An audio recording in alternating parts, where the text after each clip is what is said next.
Buenas tardes, noches o días para todas las personas que están conectadas con este ciclo que estamos realizando desde la Red de Salud de las Mujeres Latinoamericanas y del Caribe en el marco del 25 de noviembre de nuestra campaña El derecho a vivir una vida sin violencias. Hemos estado conversando a lo largo de estas semanas con destacadas activistas feministas de la región de América Latina y el Caribe sobre cómo hemos avanzado durante todos estos años de la larga historia del movimiento feminista con relación a la prevención y la sanción de las violencias. Y hoy tenemos una invitada muy especial, tenemos la posibilidad de conversar con Norma Benítez, quien es la coordinadora de proyectos de Beca, una organización muy importante feminista del Paraguay que hace parte de la membresía de la Red de Salud. Norma, bienvenida y muchas gracias por aceptar esta invitación. Buenas tardes, noches.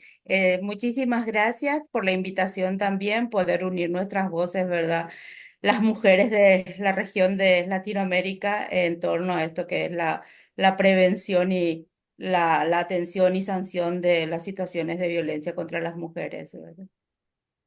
Bienvenida, Norma. Para empezar a conversar, quería preguntarte desde tu perspectiva como feminista del Paraguay, ¿qué papel crees que has jugado el movimiento feminista, el movimiento social de mujeres y derechos humanos en general para impulsar avances en materia de la prevención de la violencia en el Paraguay? Ujú. Sí, en Paraguay, de hecho, el movimiento feminista fue muy importante desde un inicio para visibilizar la problemática. Creo que muchos tuvo el aporte en esto de sacar la violencia contra las mujeres desde el ámbito privado y colocarlo como un problema social en el cual todas las personas debemos involucrarnos, que ya no es solo un problema privado de la pareja. Creo que eso es una de las cosas fundamentales al inicio de esto de visibilizar la violencia. Luego también en términos de generar los mecanismos institucionales que puedan ser responsables de atender a las mujeres en situación de violencia o llevar adelante también campañas de prevención. También ahí el movimiento feminista fue muy importante. De hecho, el ministerio, hoy Ministerio de la Mujer, en ese momento Secretaría de la Mujer, también fue a instancias de los movimientos feministas donde justamente el Plan Nacional de Erradicación de la Violencia se instala desde ese mecanismo institucional. Luego también se impulsaron dos leyes, dos legislaciones, una que fue en el año 2000, que principalmente era una ley que estaba dirigida a la protección como una medida de emergencia para las mujeres en situación de violencia. Y hace poco, desde el 2016, sí tenemos una ley un poco más amplia, si bien también requirió de mucho debate, mucha discusión del movimiento feminista para colocar también una ley que incluya no solo a las mujeres, sino inclusive a las personas trans.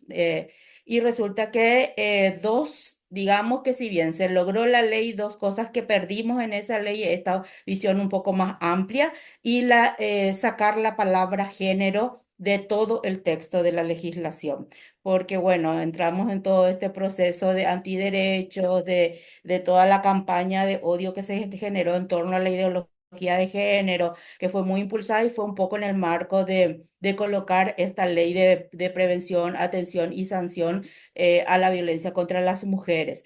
Pero sin embargo, digamos que es una ley que busca proteger a las mujeres, obliga a las instituciones a prestar asistencia.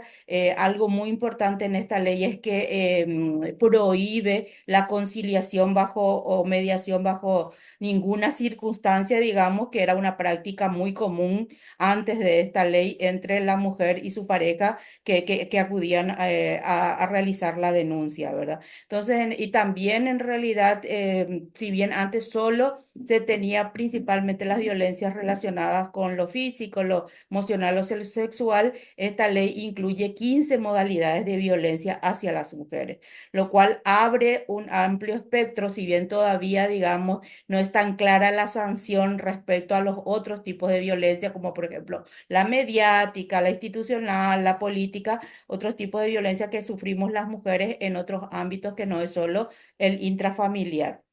En ese sentido, como te decía, creo que fue un avance importante, pero aún así tenemos desafíos, ¿verdad? Creo que esos son los aportes tanto, bueno, de hecho hubieron organizaciones que también se dedicaban exclusivamente a la atención a las mujeres, tanto en el ámbito de la prevención como la atención directa, que las primeras experiencias fueron realmente llevadas adelante por organizaciones de mujeres, que hoy día también un poco por la persecución que se sufrimos las organizaciones no gubernamentales, muchas por faltas de recursos, tuvieron lastimosamente también que dejar hoy de estar, pero bueno, seguimos otras en la lucha, ¿verdad? Tratando de generar alianzas, articularnos para seguir monitoreando, haciendo el seguimiento de que realmente las leyes se cumplan, de estas que fueron como resultado de lucha de los movimientos, ¿verdad?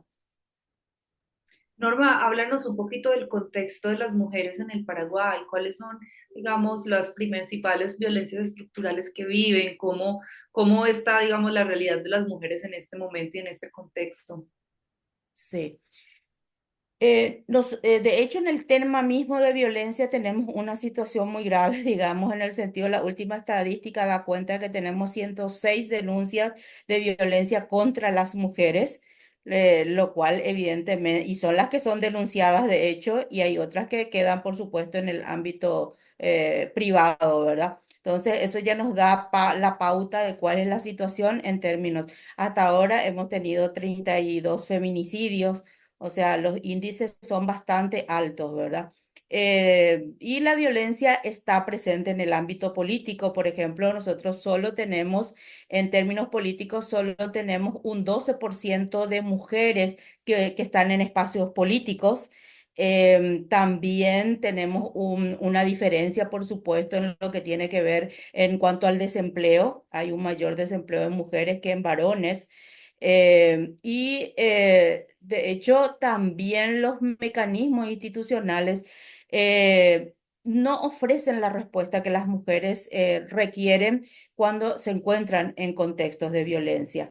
Hay una falta de formación de los operadores del sistema, tanto de justicia como administrativo, en los servicios de salud, en las defensorías. Vemos muchas falencias en torno a cómo atienden, en torno a que muchas veces se niegan a tomar la denuncia, desconocen el ciclo de la violencia, y lo que las mujeres dicen es que al ser desestimadas sus denuncias, por supuesto, prefieren quedar de vuelta en el silencio, digamos, ¿verdad? Entonces, en ese sentido, vemos que realmente estamos en un contexto bastante complicado, y también en términos de lo que es la prevención, de lo que nosotras ya creíamos, habíamos avanzado bastante en instalar la perspectiva de género, mirar desde allí las desigualdades que sufren las mujeres, inclusive en el ámbito educativo. En los servicios de salud, en todos los ministerios habían mecanismos institucionales de género que permitían como que, como una cuestión obligatoria, mirar estas desigualdades. Sin embargo, hoy día, empezando por el propio Ministerio de Educación, hay dos resoluciones que prohíben el uso del término género.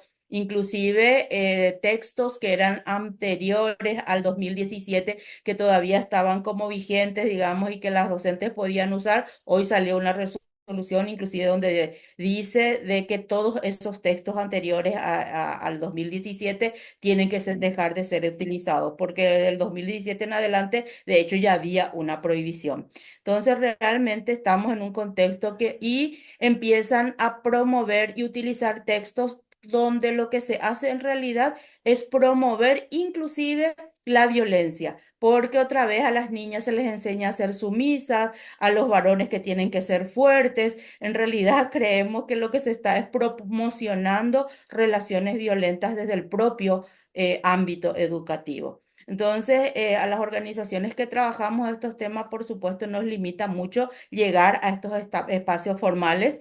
Entonces, los espacios en los cuales tenemos que actuar, digamos, son los más informales. Y como de hecho instalan toda de lo malo del enfoque de género, entonces muchas veces en las propias comunidades es muy difícil trabajar. De hecho, esto nos lleva a retroceder, como decía, en avances que hemos tenido hacia la prevención de la violencia y que hoy, a pesar de estos números que nos muestran que la violencia está muy presente en nuestra sociedad, creemos que nos está llevando en realidad a promover, pueden seguir aumentando, de hecho, ¿verdad? Norma, ya que estás tocando ese tema, me gustaría que habláramos un poco de la injerencia de los grupos antiderechos en Paraguay. Sabemos, las feministas, sabemos que Paraguay ha sido uno de los bastiones de los grupos antiderechos junto a Guatemala y otros países de la región. ¿Cuál es la relación que existe entre estos grupos antiderechos y, digamos, los gobiernos o el Estado y la negación de este tipo de violencias? En realidad hay una gran injerencia de estos grupos antiderechos. Espacios donde estaban siendo ocupados, espacios de participación que estaban siendo ocupados por organizaciones feministas u otras organizaciones sociales, digamos, fueron inclusive sacadas de esos espacios para ser reemplazadas por estos grupos antiderechos. Hay ministerios donde definitivamente quienes conducen, digamos, toman las decisiones son personas de estos grupos antiderechos. Como te decía, sabemos que el Ministerio de Educación está copado por estos grupos antiderechos, el Ministerio de la Niñez y la Adolescencia también.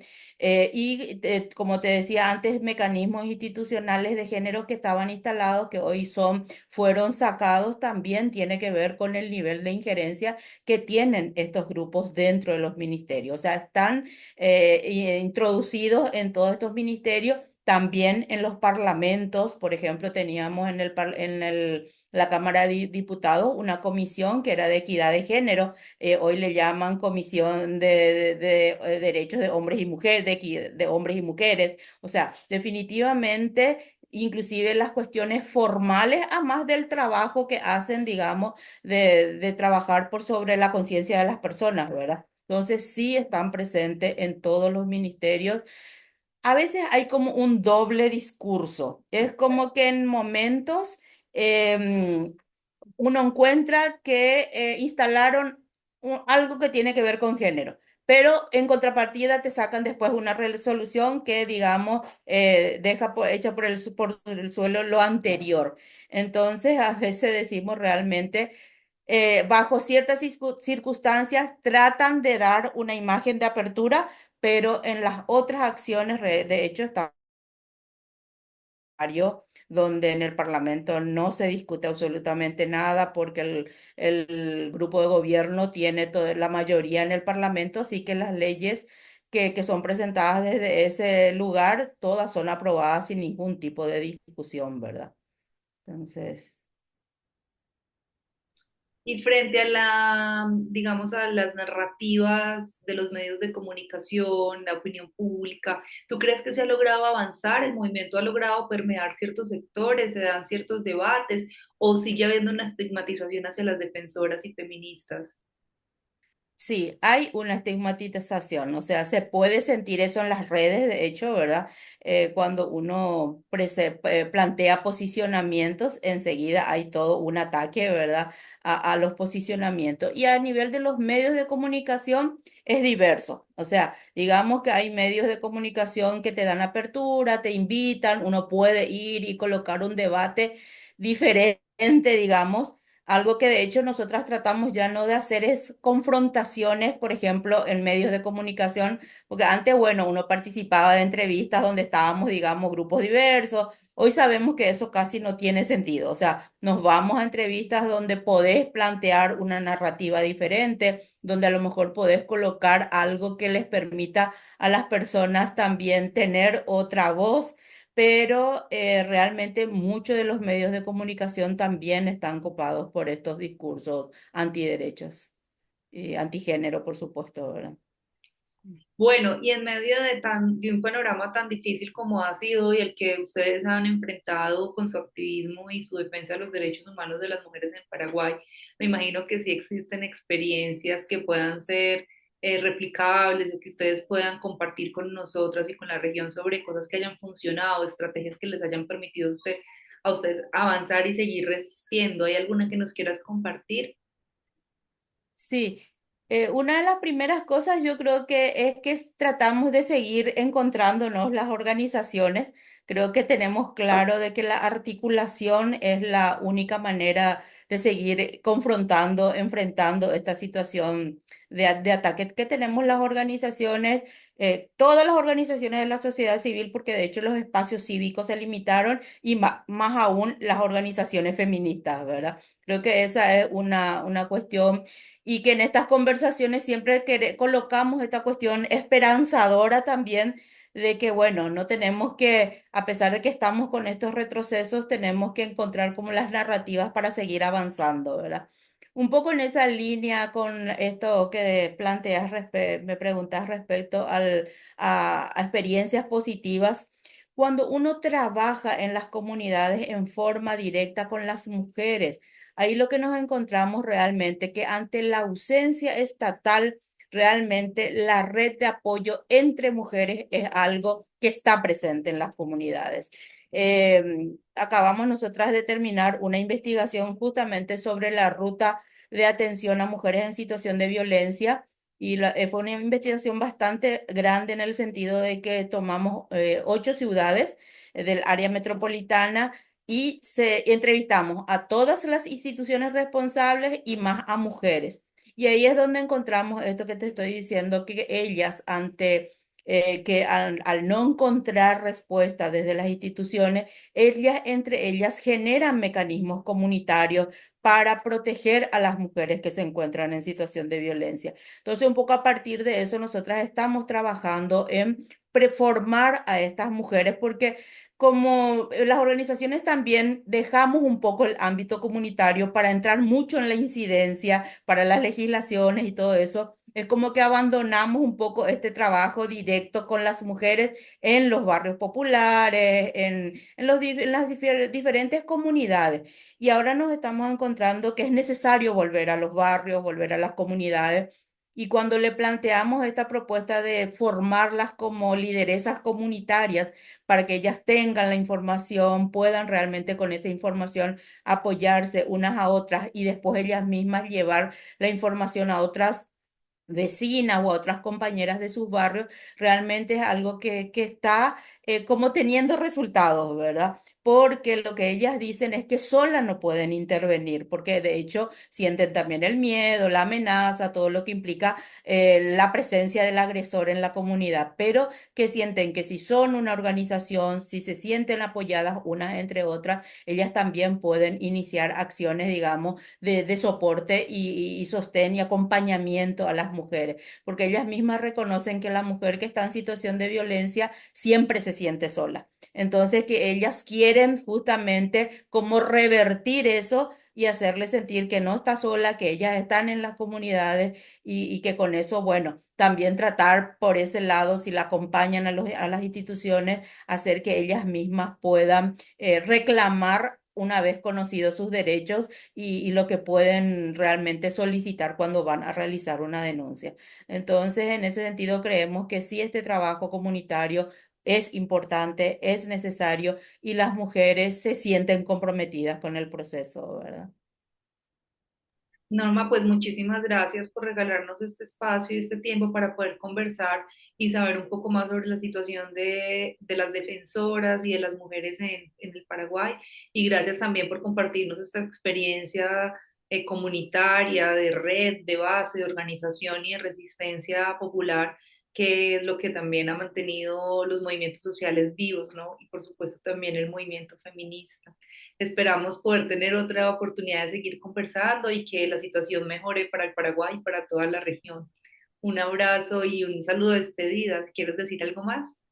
Sí, muchas gracias y bueno, es muy importante sentir este abrazo y esta red también de apoyo, no solamente a nivel de Paraguay, sino saber que estamos todas en diferentes lugares también apoyándonos y empujándonos porque bueno, necesitamos para poder enfrentar y resistir ante esta situación por la que estamos pasando y gracias y bueno, y seguimos en contacto. Claro que sí.